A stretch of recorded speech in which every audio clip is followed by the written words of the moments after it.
and welcome to Charts and Hearts. I'm Sarah, and she's Lindsay. And together we're working our way through an epic list of rom-coms in order to find and categorize tropes in the hopes of creating the nerdiest spreadsheet podcasts have ever seen. And this episode, we're kicking off generic summer month? Sure. With a classic high school graduation movie, She's All That.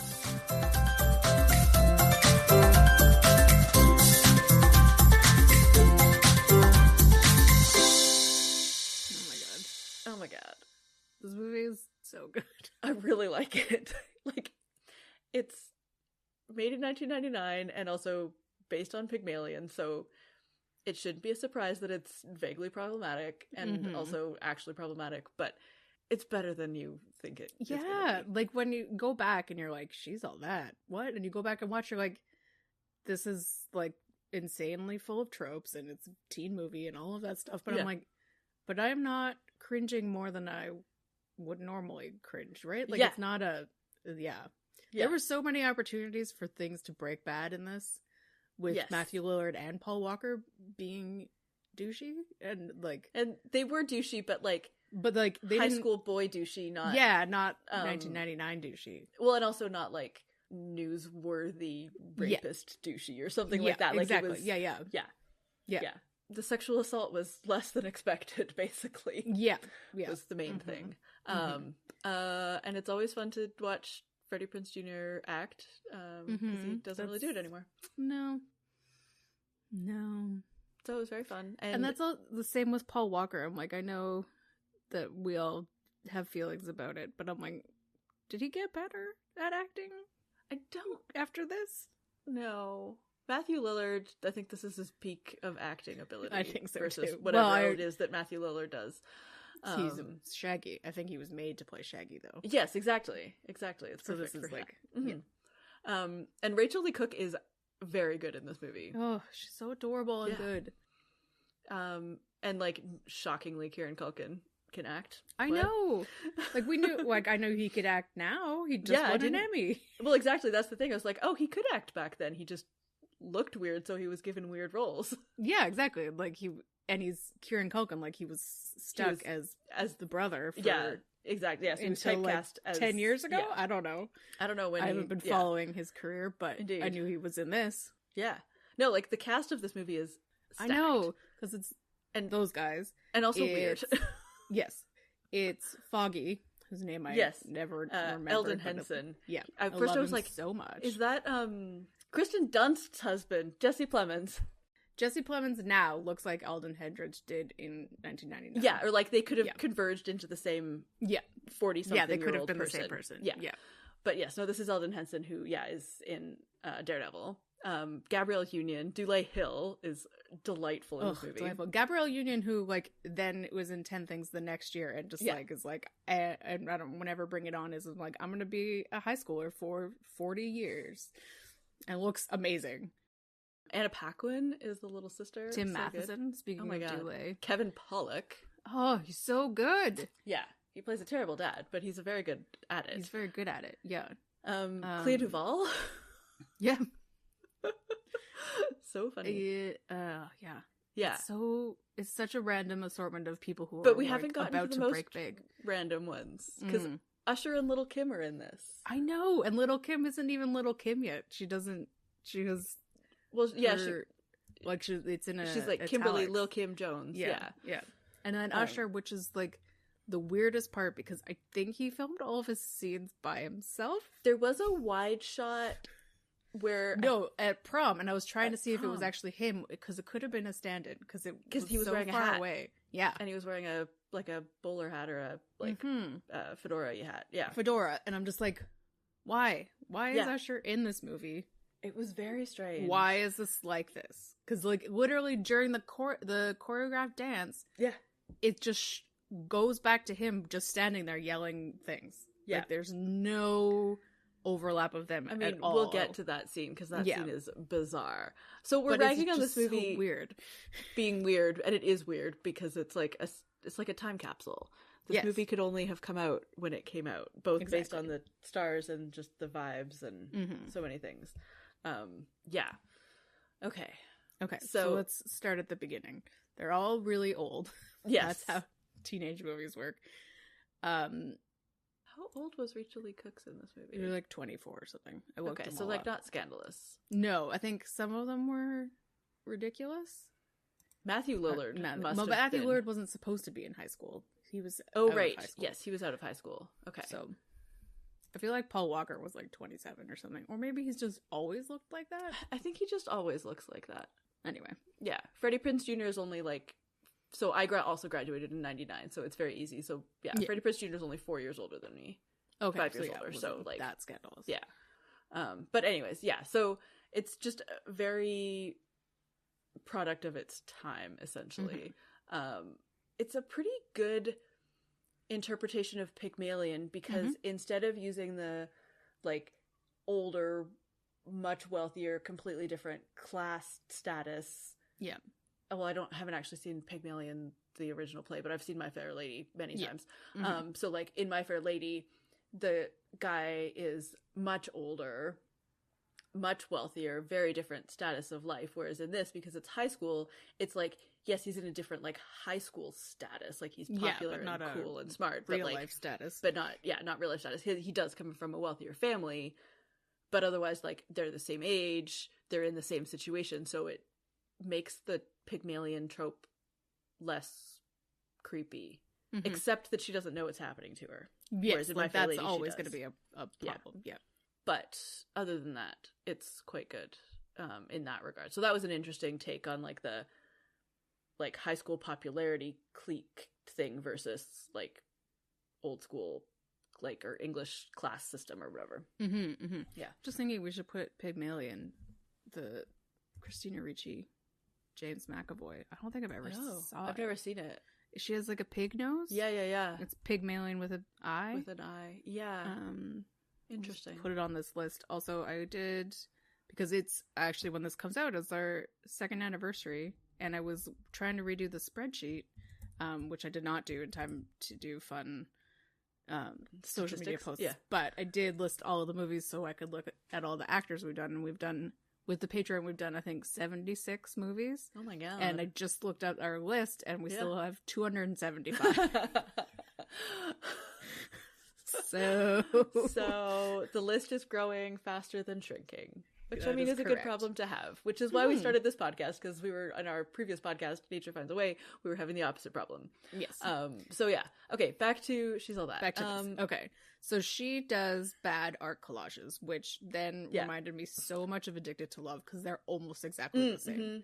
Her first collage is almost the same, and I was like, I couldn't remember when Addicted to Love was, but that was 97, but they're so close together. I was like, is this just the same collage? I feel like it was just the style at the time of I like think so. And how to show people that are edgy. Yeah, it was like edgy art. It was very much like the underground zine kind of world of like Riot Girls, and it was probably before Rat Girls, but like all that kind of thing. So like the collages kind of fit with that vibe of like edgy 90s art, but it, like in both cases, and her teacher points it out, like, yes, it's about anger, but it's not about, like, there's none of you in it. It's like she makes very generic anger art about like being angry about something that has nothing to do with her. Yeah, and there's one, I don't think I wrote it down because I didn't really know how to like put it into words, because she's like, one of them was like about a riot she read about, and like, yeah, exactly, that's what I'm referring to. Yeah, I'm like feeling weird about you using somebody in a country that's not as well off about you for your art, white girl. Like, I'm like, I don't, obviously this is a thing that happens all the time, but I'm like, this young white girl's like, I read the news and therefore I can use it for my art. Yeah. Like, and so it was interesting that her art teacher like calls her out on like there's no personal connection here, because there isn't. No. Also, why does her art teacher carry a feather around? Because how do you know she's an art teacher if she's not very quirky? She has a head wrap on. That's how I know she's an art teacher. You gotta have many symbols of your art teacherness. Okay.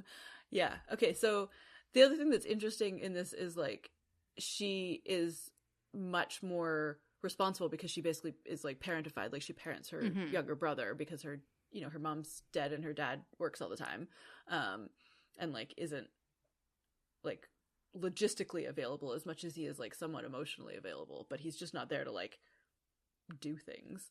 I think he just gets lost in his pool world. Yeah, and also watching Jeopardy. Mm-hmm. And yelling out the wrong answers. But like when he is around, he is like good. Yeah, he's just good dad. He's just so she has a lot of responsibility in addition to like being passionate about art, nothing about her skills or etc. But she loves it.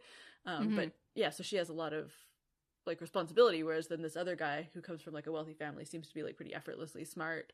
Like he's gets really good grades and doesn't seem to work for it, and you know is very popular in school, blah blah blah. Like he has all this time to take on the project of like just winning prom king, or like it's giving like obviously Pygmalion, but it's giving a little Midsummer Night's Dream of like, I'm bored, let's fuck with the lower people. Pretty much. That is exactly where I was going, of like she's just busy living her life and he comes in of like, oh, you're gonna be my project, and she's like, can you like make my brother dinner instead? Like that would be more helpful. And like, well, he does get some kids to clean their house. No, exactly, that's what I mean. Is like he does end up actually being like good to her and good to her family, sort of by mistake, which is nice. Yeah, it's a good way of showing that he's a good guy, even though he's doing this weird bad thing. It's similar again to 10 Things, where it's a bad, you know, like it's the whole thing. Yeah. Oh, why is there so much teenage smoking? Because it was the 90s, and that's how you show that kids are bad. Yes. Okay, we just got to cover this one because it's going back to her art. So her dead mom is when she learns how to use her feelings. She does a collage of her dead mom, and the photo they use is Bondi Bedelia of Parenthood, but also more importantly Die Hard. But she is an aunt of the Culkins, which I did not know until right now. No, exactly. What? Like, so why don't we have reality television about this family? Right? Way more interesting. More interesting. Because they're like have lives, because their lives and they're working. Yeah. Kieran Culkin is currently busy in a long-time feud with Pedro Pascal. Amazing.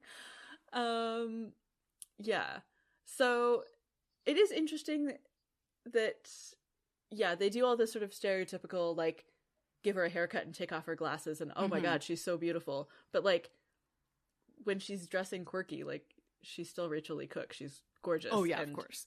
90s movie star skinny, and like you know, dresses weirdly but not like frumpily. Like she wears, you know, her clothes fit, they're just quirky and weird. Yeah, exactly. They're mainly smocks. She wears like lots of layers and things. So they don't have like the fat shaming of that, or like of her like wearing clothes that are too big and then all of a sudden she wears clothes and she's skinning. But they do have her possibly gay friend. Yeah, it's never like it's never even hinted at all. It's like he is friends with Anna Paquin at the end, but again, it's like nothing whatsoever. Yeah, but so he's just there. Yeah, he's just there and eats like giant plates of shrimp at prom. Yeah. Like giant, like terrifying. Like giant, like a whole like, shrimp ring. Yeah. Ugh. Yeah. So that was interesting. Just didn't do that. Yeah. But yeah, it was interesting that like, because I couldn't remember, but it was nice that he wasn't like obviously interested in her or obviously jealous. He was literally just her friend. Yeah, I really liked that. So and that was nice. A surprising thing to have happen. Yeah. So, yeah. Because, I'd forgotten about his existence in this movie. Okay, so then we get towards, like, the end of the movie of, like, she finds out what's happening, and it's, like, it all sort of culminates at prom, because where else would the secrets all come out?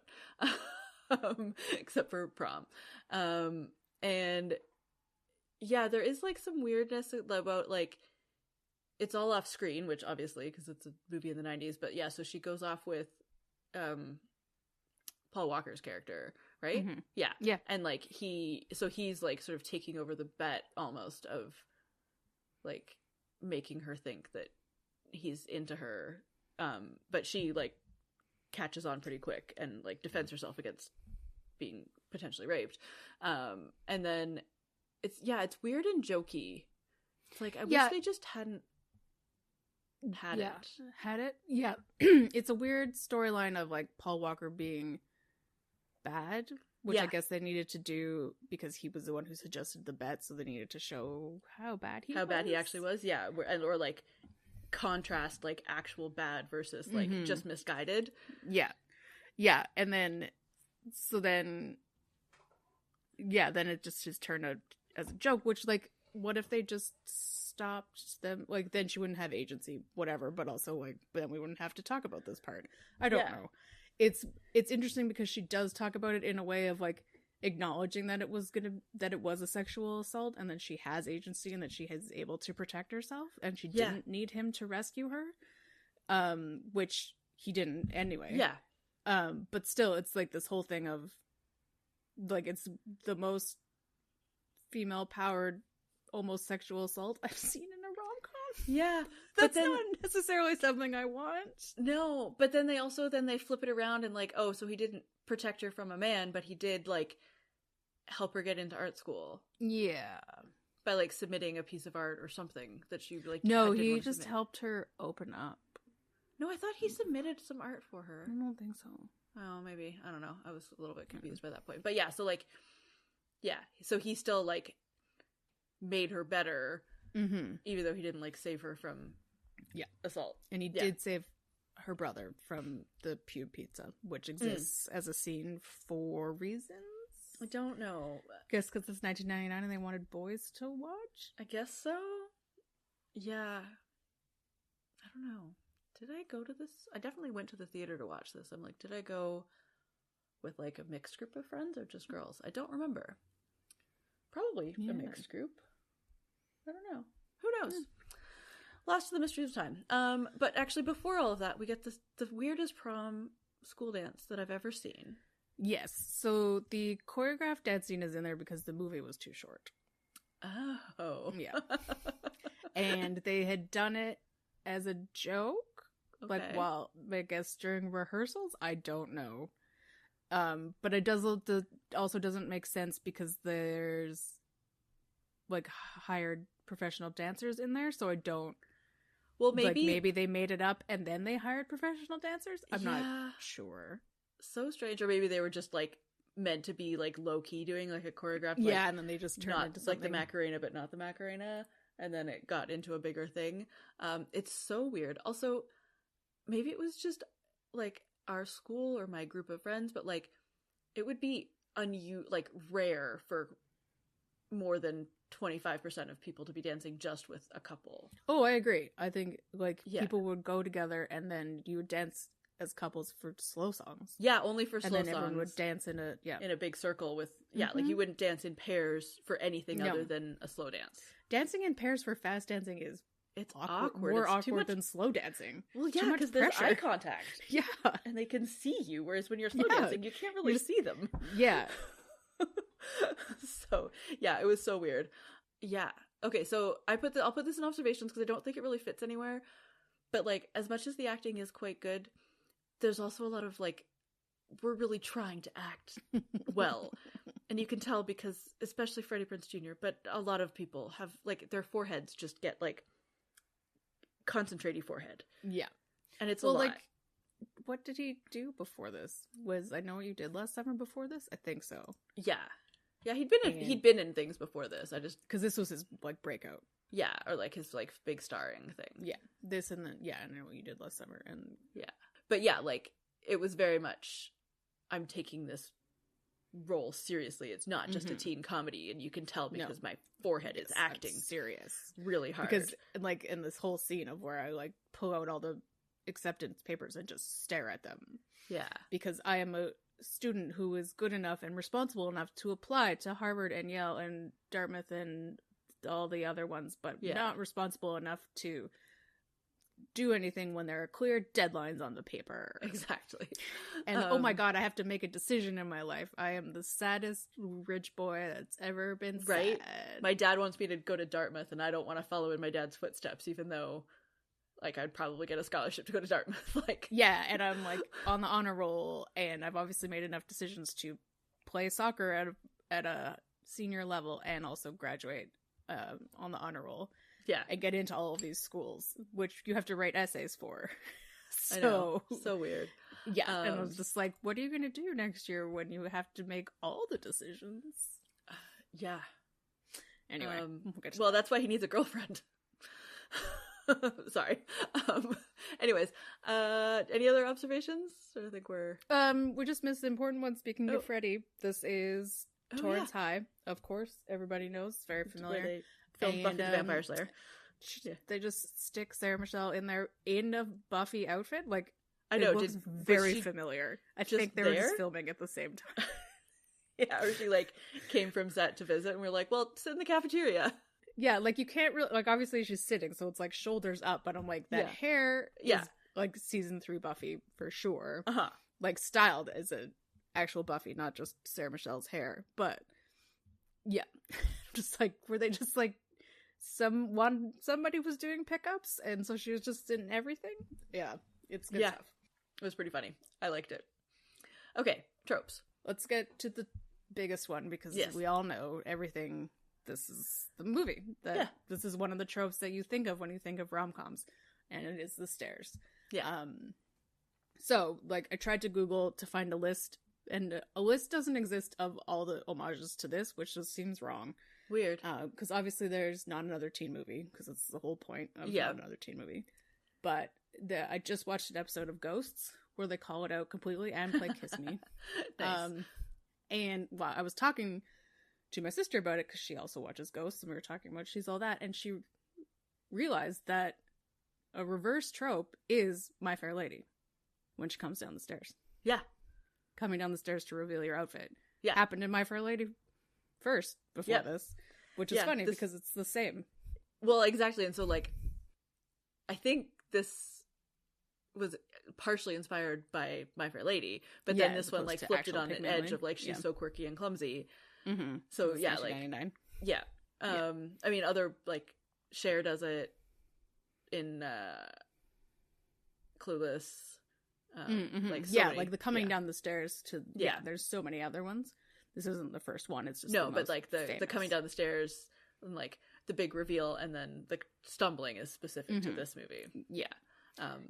And then, so while I was Googling this, it was in the last week, which is how I discovered that the makeover reveal of Penelope in the first episode of season 3 of Bridgerton is directly inspired.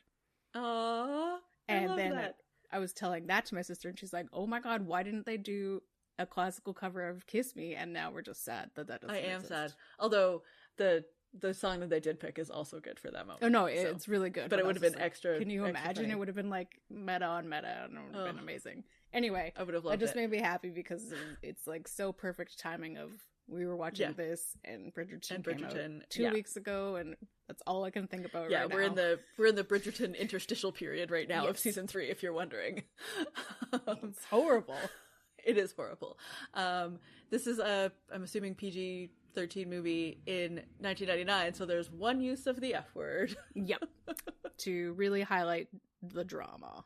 Okay, so at the beginning, to show that she's responsible, she brings her brother breakfast, which is not great, teaching your brother how to be a responsible teenager, but whatever. And then somebody also pointed out in the tropes that he does wear hearing aids in this movie. Yeah. So could he actually hear her when she's talking?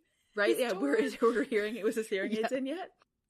And it's also like, I don't know why that choice was made, but I'm here for it. I guess sure. Like, nobody ever brings any attention to it, so that's nice. It's just there, which is weird. Yeah. Anyway, the point of this is that she makes the joke of children in starving children in starving children in something, or doing something, and I'm just like, what if we didn't make this joke anymore? That would be nice. Yeah. We've got the terrible ex-girlfriend, who's like actually the worst. I know. She's just like, she's not even fun annoying. She's just annoying. She's a little over the edge. The only part of her that I like is that she's so bad that she makes Gabrielle Union change sides and is like really nice. It actually has character as opposed to just being a mean girl. That's true. Which I like. I'm always here for Gabrielle Union getting more role. Of course. So, yeah. And then Paul Walker, douchey best friend, tries to steal the girl and ruin the bet, and is just mad that people like him, Freddie Prinze Jr. better than him. Yeah, I guess so. like, you're not being terrible enough to this girl and treating her like enough of an object, so I will. So I will. Yep. Oh, we've got the helpful and wise sister. Anna Paquin plays a little sister, and she's, very wise, very helpful, does the makeover. It's all great. And I guess, like, we also have the, like, quirky, wise younger brother. And Freddy is the secretly scared cool guy. Like, so cool, but he has so many deep thoughts. Yeah, he has deep anxieties and fears about life and growing up. There's quite a lot of montages, obviously. There's makeover montages, there's art montages, there's getting ready for the dance montages, all of the above. Yep. And then there's the one that we didn't really see coming that I love because it actually is sprinkled out throughout our whole set of rom-coms. It's Jeopardy references. Yay! Like, it's such a random thing, but I feel like it's very grounding. Like, it ties you to the real world. Yes, it's like, this takes place in this reality. Yeah. Because Alex Trebek is hosting. Because Alex is here, Yeah. They come from different worlds, very much the, like, upstairs, downstairs, like, different sides of the track, that sort of thing, like, he rescues her little brother, of course, which is, a twist on the rescuing her trope, of course. Slightly better. There's a choreographed dance, as we talked about. It's weird. Yes. Yeah. And it all ends at prom, of course. Of course. Big dramatic moment at prom, obviously. Yeah. Okay. Lindsay, does this movie pass the Bechdel test? Yes. Yeah. Technically. Like, she has a best friend who is a guy. And I support that especially because there's no, like, secret looks or anything. Exactly. Yeah. So most of the time that she interacts with girls is girls bullying her. Yeah. Gabrielle Union talks to her, but that might be boy-based. So it's not meaningful conversations, except, I guess, with her art teacher. Yep.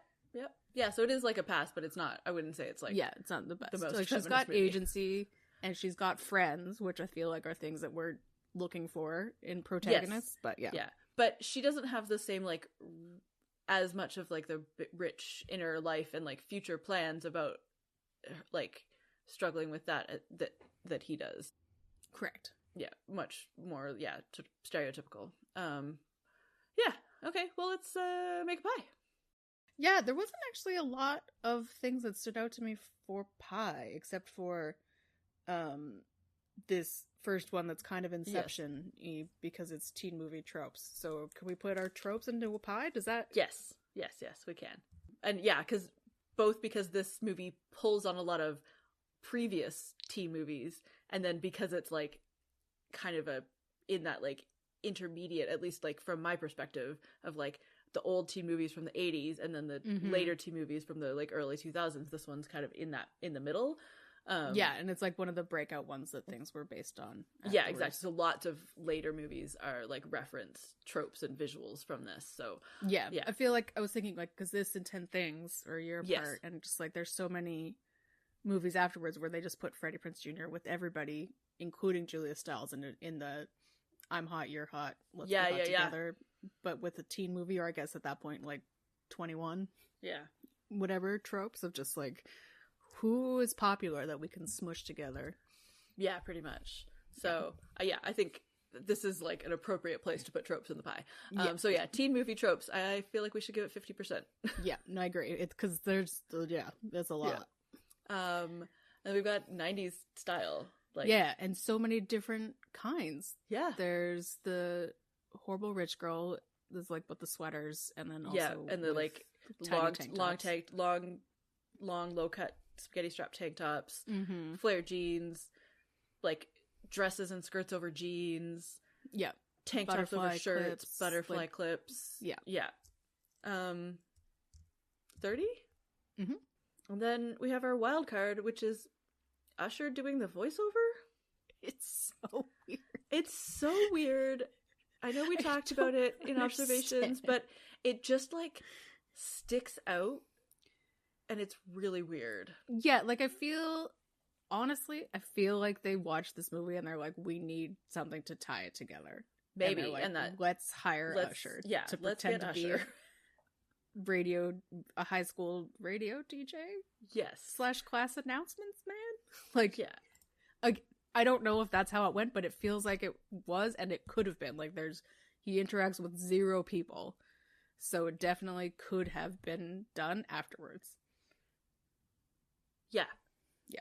Yeah. So, anyway, yeah, 20% of 20% Usher's weird thing. Usher is there also. Okay, and then what do we think is next for them? So this is the thing that is surprising that you don't think about unless you have to answer this question in your podcast, is that they never talk about it. Yeah. She's going to generic art school. Yeah. He's going to generic Ivy League school. He still hasn't made a decision, even though his dad finds his letters and is like, you have to make a decision. Like, that storyline never goes anywhere. Yeah. And she gets into generic art school and is excited about it. Good job, her. But the end, kissing by the pool at prom, and then there's like a graduation epilogue. But yeah, they never talk about it. We don't actually have a like, other than we don't know if they're together, actually. He throws the ball at her. Yeah. That he's using to cover up his nudity at graduation. Yeah. Which, like, feels like a boyfriendy thing to do. Mm-hmm. But, like, yeah, they have no conversations about their relationship. And yeah, like, I would be surprised if they're still dating by, like, the actual start of, like, after, like, 4th of July long weekend. Yeah, and I just, like, logistically, he's going to an Ivy League. I would bet she's staying in California. I would assume so, she's because got the momness in her, and she's not, like, there wasn't any discussions again of, like, you're going to art school next year, I have to learn to take care of myself. Like, there's none of those discussions either, so, yeah. Like, it logistically wouldn't work, and also, I think that they just found each other when they needed to, and we'll have a nice time. I feel like the point of the movie is that they resolve the conflict between them, not that they're, like, meant for each other forever. It's very much like I think happily so too. Ever after for now.